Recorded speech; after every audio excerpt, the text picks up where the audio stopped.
Hello বন্ধুরা, আশা করি সবাই ভালো আছো। তোমাদের আজকে বলবো আমার সেই প্রবাসী বন্ধুটির বৌভাতের গল্প। ওর বৌভাত হয়েছিল আমাদের এখানকারই সাহা রিভার সাইডে।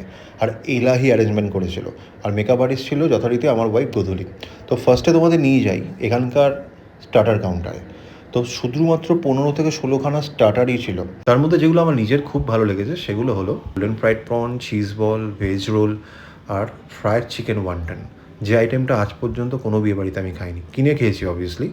আর তার সঙ্গে আরেকটা আইটেমের কথা না বললেই নয়, সেটা হচ্ছে দই বড়াটা। আর দই বড়াটা দেখতে যতটা ভালো, খেতেও ততটাই ভালো ছিল। এই দেখতে পাচ্ছ, দারুণ টেস্ট হয়েছিল। আর গোল্ডেন ফ্রাইড প্রন নিয়ে তো কিছু বলার নেই। তো স্টার্টার শেষ করে চলে গেলাম মকটেল কাউন্টারে। ওখানে গিয়ে নিয়ে নিলাম আমার ফেভারিট ভার্জিন মহিতো। ড্রিঙ্ক শেষ করে আমরা চলে গেলাম লাইভ অর্কেস্ট্রা দেখতে। হ্যাঁ, এটারও অ্যারেঞ্জমেন্ট ছিল।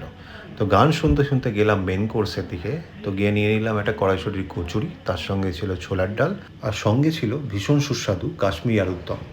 আর এই তিনটে আইটেম যতই খাই কখনো পুরনো হয় না। দারুণ খেতে হয়েছিল, জাস্ট দুর্দান্ত। মানে যেরকম কড়াইশুঁটির কচুরিটা ছিল সেরকমই ছোলার ডাল, ইকুয়ালি টেস্টি আলুর দম।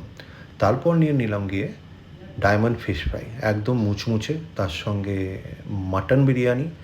বিরিয়ানিটাও ভালোই ছিল। আর তার সঙ্গে ছিল একদম সাথে সাথে গরম করে দেওয়া চিকেন চাপ।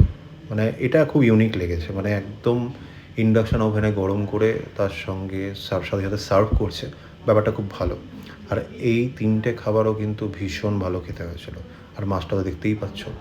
তারপর গেলাম ডেজার্ট কাউন্টারে। তো শুরু করলাম মিক্সড ফ্রুট চাটনি দিয়ে। তো চাটনি আর পাঁপড় নিয়ে তো বিশেষ কিছু বলার নেই।